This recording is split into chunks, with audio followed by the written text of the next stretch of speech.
Novelis itu kan juga performers. sebenarnya ikonik juga tuh dengan apa artis yang identik dengan obat-obatan. Jimi Hendrix tuh kalau kadang katanya kalau enggak naik panggung nggak teler dia nggak bisa gitar katanya.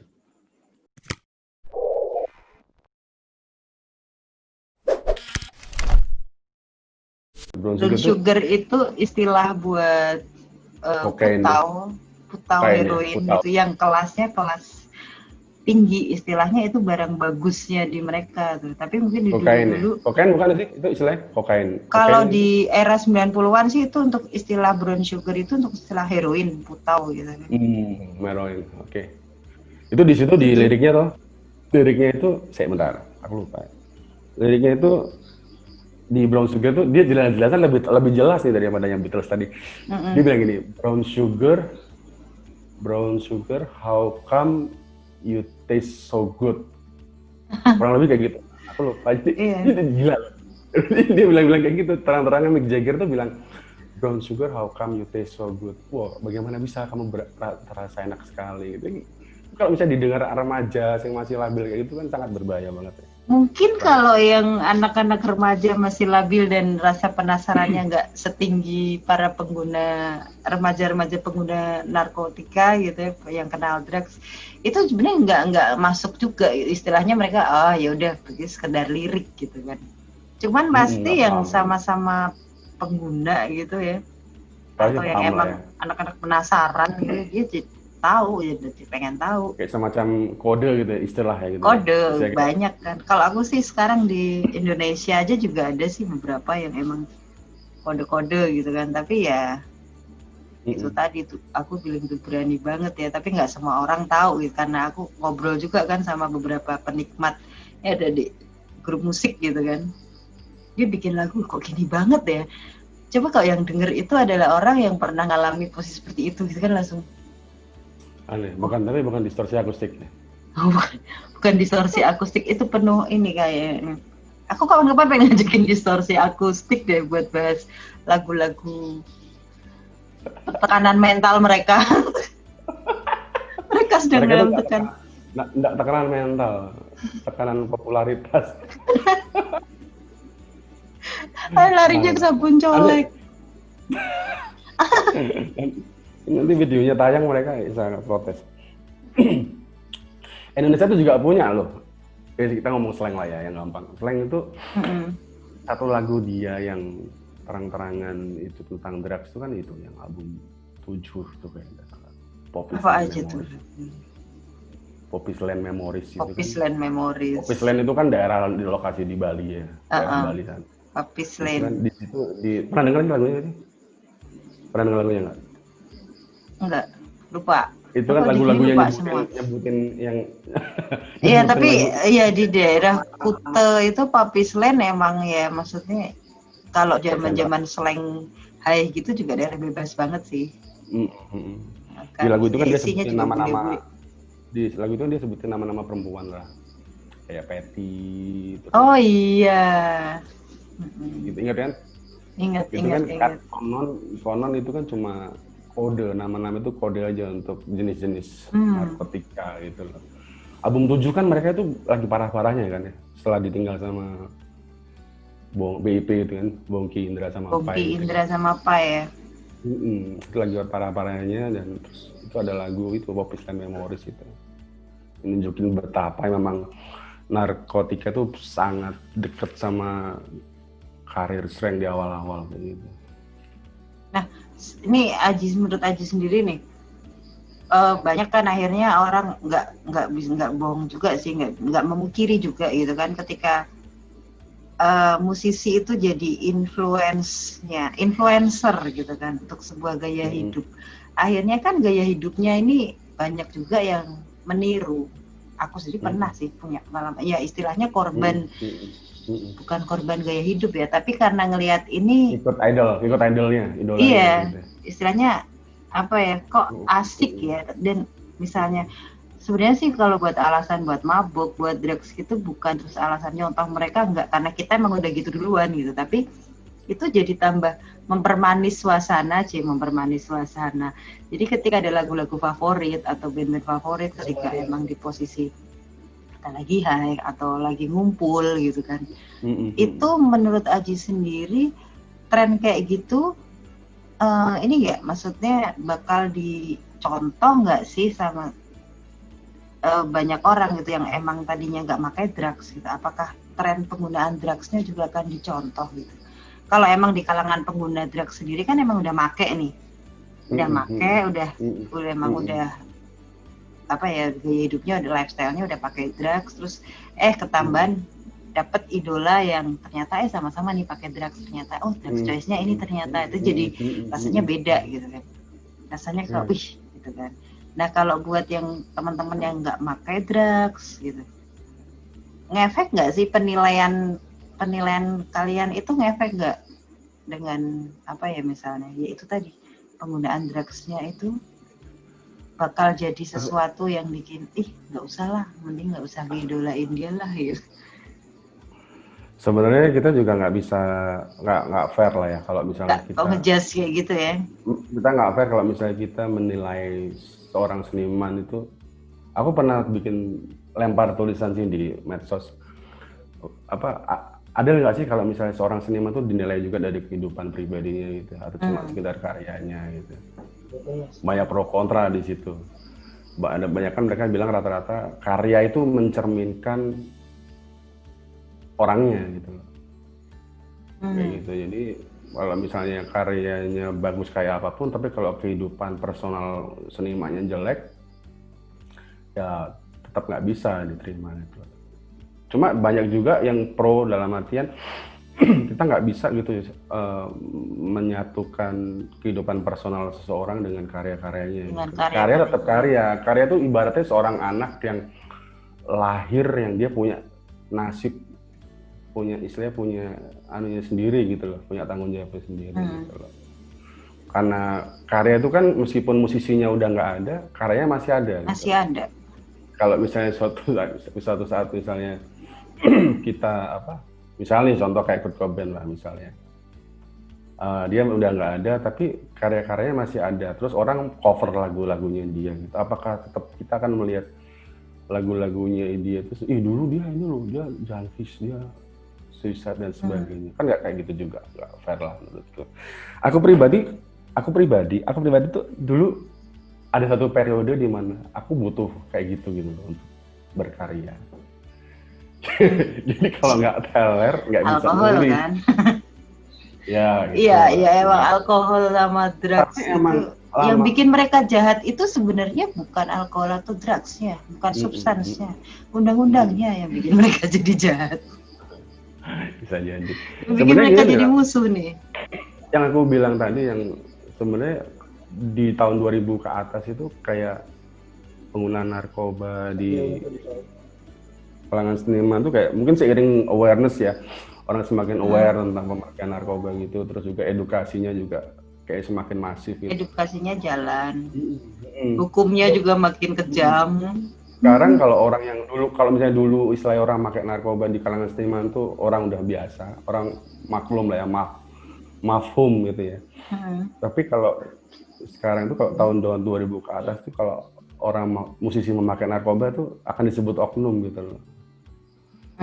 Karena bukan kebanyakan gitu. Misalnya misalnya artis ditangkap karena kasus narkoba, pasti dia akan disorot itu. Dia seolah dia pesakitan. Padahal kalau di zaman dahulu kan hal biasa gitu loh. Banyak orang musisi yang pakai narkoba dan dia nggak terjaring gitu loh.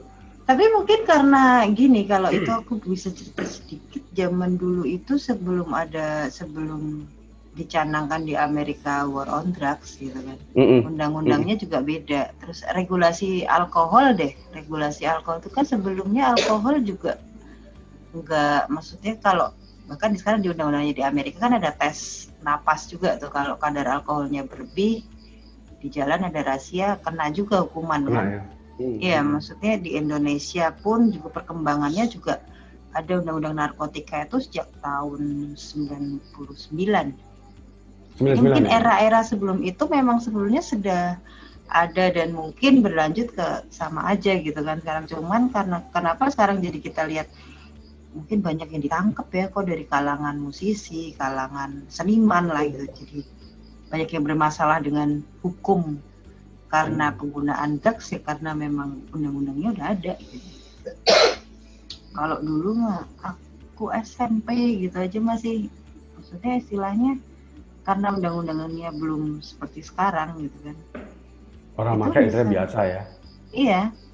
Biasanya bukan Gitu. biasa, tapi ketika terus ada masalah dengan hukum gitu, biasanya terkait kriminalitasnya kan. Kalau kita pakai nggak ngapa-ngapain, nggak menyebabkan, misalnya nggak merugikan orang lain gitu, nggak bikin kecelakaan di jalan atau apa, juga orang nggak tahu gitu kan.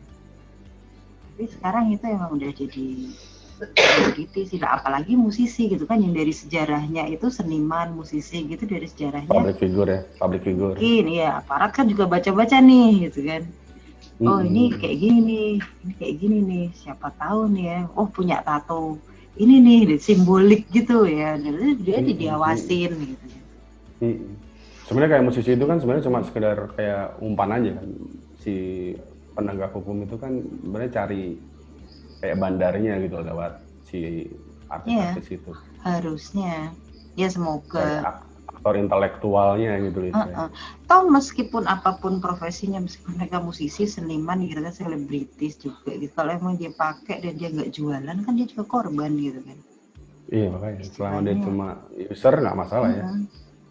Dan lagi misalnya dia pakai nih, terus dia menghasilkan sebuah karya, orang terus kalau dia udah kena masalah urusan narkotika sama penegak hukum, alkohol atau narkotika gitu ya, dia udah nggak dilihat lagi dari kayak kamu bilang tadi, nggak dilihat dari karyanya gitu kan kalau sekarang, tapi dilihat oh dia udah pernah ya kena kasus narkoba ya. Kan, karena memang orang sekarang kan lebih demen gitu kan, lihat orang dari sisi buruknya.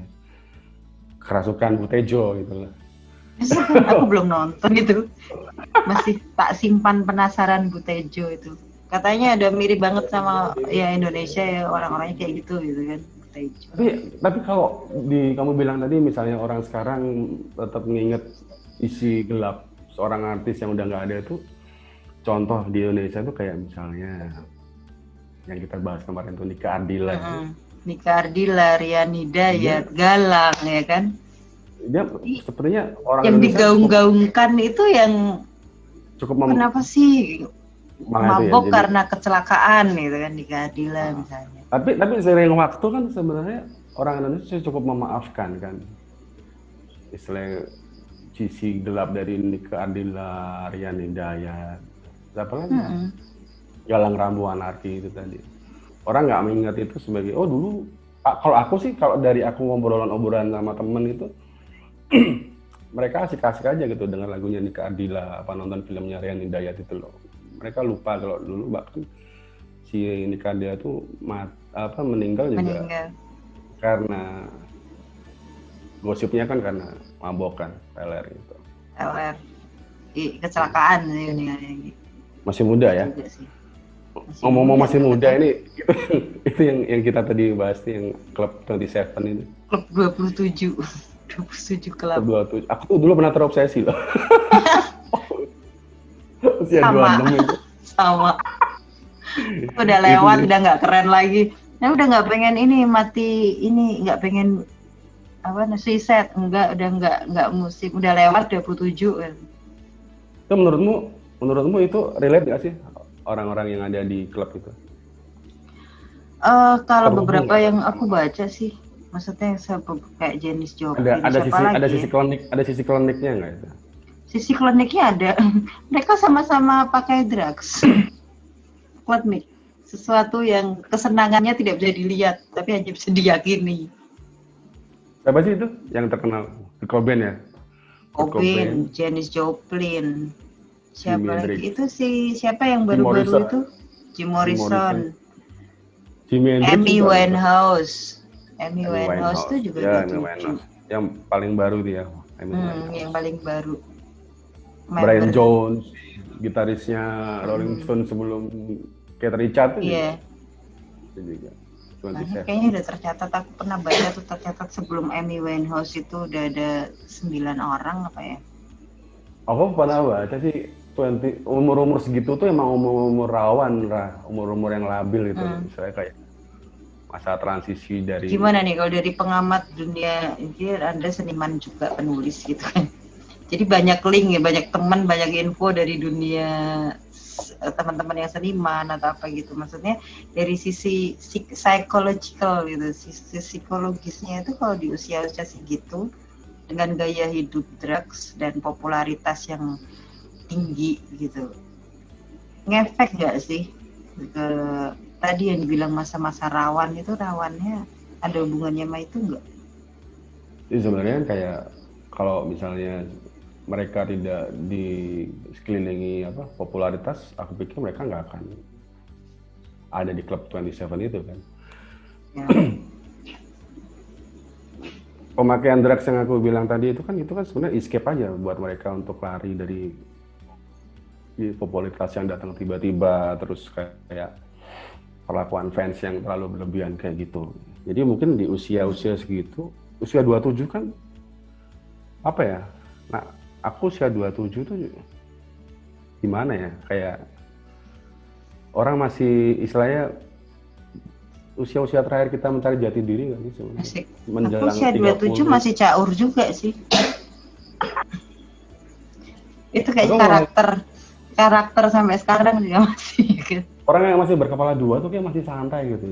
Udah mulai masuk kepala 3 itu udah mulai mikir apa yang dipertanyakan orang-orang gitu loh, kapan merit gitu. Apalagi ada popularitas itu satu tekanan juga ya, karena tanggung jawabnya juga gede di situ ya. Bagus belum tentu dipuji orang, jelek dibully habis-habisan gitu kali ya. Bisa jadi. Kalau aku baca artikel mereka punya semuanya kan. Iya, sampai udah kayaknya udah nggak tahu mau ngapain lagi nih gitu. Udah kayaknya udah semuanya aja udah katam gitu. Contoh paling baru itu kan si kayak Chris Cornell itu. Oh iya. Sama si Linkin Park gitu. Chester Bennington itu kan juga Chester. korban dari popularitas juga. Depresi. Kalau dengar-dengarnya juga kan Chris Cornell itu kan siapa sih Chester itu? Dia kan udah sober lama, tapi di tahun-tahun sebelum dia depresi lagi dan dia memutuskan untuk suicide itu emang dia balik minum lagi gitu. Dia kan alkohol nih, punya masalah sama penggunaan alkohol gitu. Jadi emang dia balik lagi ke pola-polanya dia karena emang tekanan kali ya. Aku pernah itu juga kan dia insecure. Kita mah jangan sampai populer gitu. Udah lewat juga ya 27. Tapi masih bisa loh, masih ada Chris Cornell tuh, Whitney Houston tahun berapa. Iya. Jangan siapa tahu kita populernya setelah ini. Kamu kan udah lama nih menggeluti dunia itu narkotika. Sebenarnya tuh efeknya gimana sih kalau sampai narkotika itu bisa mempengaruhi orang untuk melakukan hal yang di luar nalar kayak suicide dan sebagainya? Gimana tuh secara teknis? Kalau dari teknik sih ya tadi yang kita bahas itu. Jadi kalau dia kayak memicu orang itu untuk berbuat lebih jujur sama diri, gimana mau bohong gitu kan. Dan kayak mikir ya udahlah nggak ada untungnya bohong buat diri sendiri juga, dan toh istilahnya kan kita pakai drugs itu dilihat orang juga apapun profesinya ya. Tapi kalau udah ketahuan pakai drugs, apalagi kayak orang yang udah populer gitu kan, dengan popularitas yang tinggi gitu, ketahuan ketahuan bermasalah sama drugs gitu kan, itu kayak udah pasti udah ada belangnya aja di orang gitu kan. Udah paling gampang banget tuh. Polisi mau bikin kasus juga gampang gitu kan. Terus fans-fansnya juga kayaknya mau kasih tekanan juga gampang, kayak kita jadi lebih jujur. Terus kalau masih bisa berkarya sih jujur dalam berkarya, akhirnya kan kalau ada tekanan-tekanan lain gitu kan, ya depresinya yang muncul gitu kan. Sebenarnya waktu depresi itu sebenarnya kan banyak tuh kadang orang nulis tuh, seniman-seniman tulis kayak ada suara-suara dengan suara voices in my head itu benar nggak sih efek dari narkotika itu kayak semacam ada satu dalam halusinasinya sih yang impulsif, yang untuk dia melakukan sesuatu gitu. Sebenarnya bisa kayak gitu. Itu kan kalau drugs itu dia pemicu ya. Jadi sesuainya karakter kita juga ada pengaruhnya. Terus lingkungan sekitar kita waktu kita menggunakan itu juga ada pengaruhnya. Terus latar belakang kita istilahnya kayak apa ya? Masa lalu kita juga ada pengaruhnya gitu kan. Jadi mana yang pengen kita panggil? Nah, kliniknya di situ tuh. Jadi mana yang pengen kita panggil nih? Kalau kayak jelangkung gitu kan. Kita bisa kontrol nggak? Yang mana akan kita panggil itu kita bisa kontrol nggak? No. Atau mana yang lebih dominan? Mana yang lebih dominan itu akan keluar? Iya, mana yang lebih dominan. Jadi ketika pas dirasain waktu itu cocoknya dengan lingkungan sekitar waktu itu, suasananya kayak gimana. Terus kemudian ya itulah masalah yang waktu itu lagi dihadepin apa. Itu kayak udah berarti datang kayak aja. Kayak yang suicide itu biasanya bisa jadi mereka dihantui rasa bersalah ya. Dan mereka bisa rasa bersalah, bisa apapun yang tidak bisa diterima dari masa lalunya. Jadi kan masih ada pasti deny itu kan ada ya. Jadi kalau orang nggak pakai drugs mungkin deny itu ya udahlah gitu, paling bengong aja udah gitu kan. Habis gitu besok udah ngapain lagi. Kalau deny itu kan bakal jadi hantu masa lalu yang nggak bakal hilang. Deny apa sih ya? Pengingkaran. Jadi ada hal yang belum bisa kita terima gitu kan. Denial ya. Denial itu yang bakal datang. Terus itu sih yang pengalamanku atau teman aku ngerasain, teman-temanku gitu ya. Dari cerita teman-temanku juga. Jadi kayak emang kita nggak terima atas satu kondisi gitu kan. Kondisi kita di masa lalu, apa masa kemarin atau pada siapa gitu. Jadi blaming, akhirnya nyalain diri sendiri. Dan terus ya mungkin yang akhirnya muncul ya kadang emang nggak tahu kalau suara-suara itu ya, tapi memang halusinasi kan pasti bawanya ke situ ya. Entah suara, entah mungkin dengar bisikan, atau mungkin itu sih cuman mitos karena mungkin juga nggak dengar bisikan, cuman emang rasanya dia dengar-dengeran ya, dia dengar-dengaran. Mungkin atau itu kan bisa juga karena yang mati kan udah nggak bisa cerita lagi kan ya. Tapi bisa kan yang gagal mati itu kan tadi biasanya ngerasainnya juga. Tapi kalau orang bisa nulis lirik kayak misal Eddie Pearl Jam itu kan sering banget tuh di beberapa lagunya I Hear Voices in My Head itu, berarti dia mungkin lolos dari kematian ya. Sebenarnya kalau dia istilahnya dia bisa ngadepin itu. Iya, dia nggak bisa menyelamatkan dirinya waktu itu, dia bablas juga kayak. Bablas juga. Kayak gimana ya? Pernah nggak sih ngerasa kayak sendirian, nggak ada orang yang diajakin ngomong, nggak ada. Itu kan kayaknya udah rasanya ada kayak ya udah deh gitu kan, mau ngapain deh. Mau ngapa-ngapain juga nggak ada orang yang nonton, nggak ada yang ngeliat gitu kan istilahnya. Mau ini juga nggak ada orang yang tahu. Istilahnya kan nggak punya siapa-siapa gitu buat ditunjukin, buat diceritain gitu kan. Baik lagi, Ra. Ada nggak sih satu musisi atau yang musik kamu tahu dia tanpa narkoba itu dia bisa bikin karya-karya yang bagus gitu?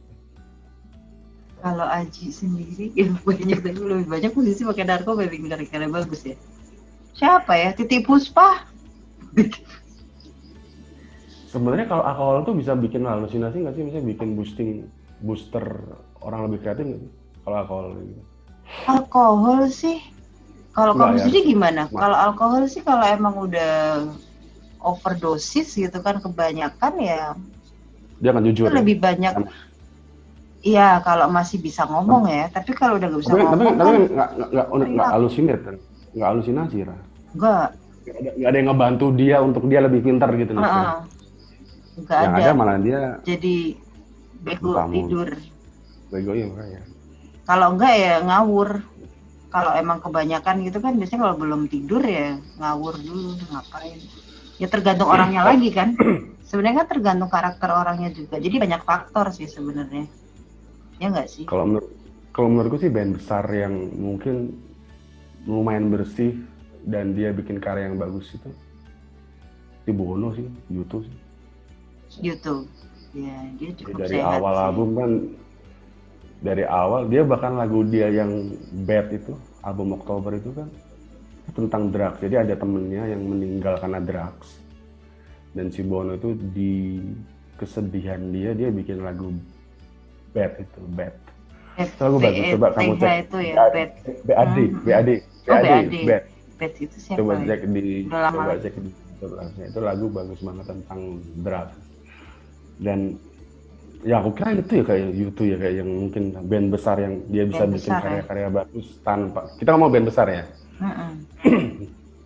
Michael Jackson, dia ngedrugs nggak sih? Kayak enggak ya? Michael Jackson tuh nggak drug prescription drugs ya dia. Jadi memang obat-obat dari dokter. Dan itu sih Obat penenang ya? Obat penenang ya? kalau buat efek di badan sama pikiran sih sebenarnya sama parahnya sama drugs. Kalau emang dia berarti konsumsinya dia pakai kebanyakan. ya? Michael Jackson kan keren Dipakai, juga tuh. cuman karyanya. mungkin karena bukan illegal drugs ya, dia karena prescription drugs legal, jadi orang nggak terlalu ngelihatnya, wah ini pakai narkoba nih gitu kan. Aku tahu. Idolamu Bon Jovi. Iya, Bon Jovi. Aku baru mau bilang Bon Jovi, tapi kemarin kamu cerita katanya Richie Sambora itu adalah Kan alkohol. rehab alkohol ya kan? Oh, Richie Samboranya. Kalau kita ngomong John Bon Jovi kan. Oh ya, kok John Bon Jovi-nya enggak. Kayaknya Dia cuma orang Itali kan. Dia minum anggur paling kan, orang Itali. Ya, kan kalau minum itu kan sebenarnya alkohol itu budaya ya. Kultur ya, budaya. Kultur di mana-mana juga ada tuh alkohol. Dia kan Itali juga, maksudnya yang doyan minum gitu loh, doyan minum wine. Bon Jovi kayaknya, kalau kita bilang band besar ya. Yang bisa Bon bikin Jovi. karya-karya bagus. Soalnya Aerosmith juga Parah, Steven Tyler. Parah, sampai masuk rehab, bolak-balik masuk rehab tuh. Steven Tyler parah lah. Itu kali. R.E.M juga sih bersih sih, Michael Stipe tuh. Yep. Nggak ngerti sih ya. Lihat nggak sih, maksudnya dari yang pakai drugs sama yang nggak pakai drugs yang clean gitu kan. Kan nggak bisa terus kita nggak bisa menilai, nggak bisa ngejudge gitu kalau yang, toh mereka karyanya juga sama-sama hebat gitu ya. Ya nggak sih? Aku kalau ngelihatnya, misalnya disuruh milih lagu-lagunya Bon Jovi apa lagu-lagunya Aerosmith nih yang satu genre ya. Lagu-lagunya Aerosmith juga keren gitu tanpa aku harus ngikutin ngelihat, tanpa aku harus tahu mereka pakai drugs atau enggak ya. Jadi kan gimana nih kalau menurut Aji sendiri, pantas nggak sih gaya hidup mereka itu gaya hidup orang-orang yang pakai drugs nih dikait-kaitin sama misalnya pekerjaannya atau karyanya gitu kalau di dunia seni. Fair nggak sih kalau itu buat jadi bahan judging gitu? Kita juga nggak bisa bandingin misalnya karyanya Bon Jovi dengan karyanya Aerosmith ya, nggak fair banget kan. Itu kan udah masuk soal selera kan, preferensi gitu loh. Kalau kita bilang kamu lebih suka mana misalnya Aerosmith apa Bon Jovi? Ya itu subjektif gitu, sih ya, selera. Udah masuk selera, nggak bisa kita tanya kayak gitu. Tapi kalau misalnya bilang, balik lagi ke pertanyaan, apakah narkotika itu sangat berperan penting dalam proses kreativitas musisi? Aku bilang sih penting ya. Kalau misalnya nggak ada narkotika, mungkin kita nggak akan pernah dengar lagu. Nggak akan menikmati musik karya-karya yang gila-gila itu ya. Tapi yang kayak turun dari surga itu kayak. Tapi kalau tidak mengesampingkan juga karya-karya yang lahir dari istilahnya pikiran yang benar-benar bersih gitu loh. Yang clean. pikiran yang bersih kayak muka agama banget gitu ya. Itu lagu-lagunya kayak lagu-lagu rohani. Lagu rohani. Jadi juga Bon Jovi juga banyak lagu-lagu yang masterpiece kan. Yang tentang ini juga ya, kehidupan juga ya maksudnya. Dia bisa bikin lagu kayak Bon Jovi. Lirik sosial lah. Kita ngomong solonya Bon Jovi aja lah, John Bon Jovi itu. Sampai sekarang tuh kagum loh sama album Blaze of Glory itu loh. Blaze of Glory. Itu gila lagunya tuh dari segi lagu, komposisi lagu, terutama lirik. Aku kadang tuh kalau baca liriknya, aku tuh salah satu penyuka liriknya John Bon Jovi. Dia tuh bucin loh. Maksudnya dia tuh good writing gitu. Bucin juga nggak apa-apa sih. Nah, maksudnya sama-sama bucin. Tapi dalam menulis lirik kan orang kadang beda struktur penulisan lagunya.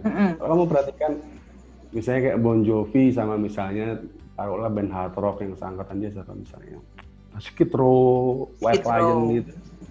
Itu Bon Jovi tuh nulis liriknya bisa bagus itu loh, kayak pinter gitu, punya sisi artnya tuh dia Itu yang menjelasinya ya. Poetik ya, poetik, Bukan puitis. cuma poetik, kadang susunan kalimatnya tuh kayak bener-bener dia pikirkan gitu loh. Iya nggak sih? Udah nggak sih maksudnya? Iya, aku juga soalnya ngikutin Bon Jovi juga sih ya. Jadi Album-album dia yang Blaze of Glory, yang terutama yang aku suka lirik dia itu sama album These Days itu loh, yang setelah Crossroad itu. Itu liriknya, aduh masterpiece. Dan dengan catatan John Bon Jovi bikin itu tidak dalam pengaruh narkoba loh. Luar biasa di situ. kalau aku sih orang nggak dalam pengaruh narkoba gitu kan, bikin sebuah karya bagus itu istilahnya ya kayak udah biasa. Istilahnya memang ketika kita berpikir jernih kan pasti kita udah bisa mikirin nih kita mau bikin seperti apa nih gitu kan, bisa sistematis ya. Tapi ketika orang bedanya itu mungkin ya. Jadi kalau orang yang tidak dalam karya yang tidak dipengaruhi kadar drugs gitu, itu akan terlihat sistematis. Tapi kalau yang dipengaruhi itu akan terlihat lebih jujur. Ini nggak bisa dibandingin juga sih sebenarnya ya. Jujur dan lebih kadang unpredictable sih. Impulsif, apa sih ya? Impulsif. Enggak, kadang nggak bisa ketebak gitu loh. Kadang. Jadi benar-benar yang kayak apa dirasain gitu kan. Apa ya? Dengernya harus pakai rasa. Denger pakai rasa. Apa istilahnya ya? Istilahnya apa ya? Kayak heavenly gitu loh. Kayak kita denger lagu-lagu dari dimensi lain gitu loh. Kayak gitu. Wah, keren banget nih. Kita udah ngobrol berapa tahun lamanya nih ya. Kapan-kapan aku iniin lagi ya. Kita bahas-bahas soal, kalau tadi kan kita bahas soal band, musisi. Mungkin besok-besok kita bahas film nih sama Aji. Mungkin ada pernah nonton berapa film. Yang ada hubungannya sama tren drugs juga. Ini kan tadi kita bahas musik. Kapan-kapan kita bahas film. Masih dalam itu aku influence tren drugs juga ya. Ini udah jam berapa jam ya kita tadi. Makasih banget. Nggak ke pending lah. Nggak 30 menit nggak ke pending. Nggak keputus. Enggak, ini kayaknya lagi baru. Maksudnya daftar login baru, jadi nggak putus. Nanti kalau udah gitu gitu biasanya dipakai keputus. Nanti kalau kita cari waktu lagi ngobrolin soal tren narkoba di dunia film. Oke, siap. Kapan-kapan nanti aku kontak lagi. Makasih Aji. Udah mau ngisi. Nanti ditunggu hasilnya, di subscribe ya teman-temannya juga Pak. Ya, di subscribe ya, subscribe, like, and. Oh iya nih, Aji ini juga punya podcast apa namanya, Happy Talkie ya, Happy Talkie. Ya. Jadi bisa didengerinnya di mana Ji? Happy Talkie ada di Spotify, terus di iTunes sama Google Podcast. Wah, itu isinya menarik tuh. Aplikasi denger apapun bisa sih, tinggal search saja Happy Talkie, plesetan walkie talkie itu loh, cuma diganti W diganti H aja. Udah 8 episode sih. Banyak yang di situ kita isinya tuh kalau aku denger gibah sih ya, tapi gibahnya menarik. Dan yang aku diajakin gibah tuh bukan yang tanggung-tanggung gitu. Lumayan. Ini Ira pernah jadi tamu ya di podcastku. Jualan juga di situ sih. Oke, Ra, terima kasih, Ra. Makasih ya Ji ya, udah nemenin kali ini di Let's Talk About. Bye. Dah.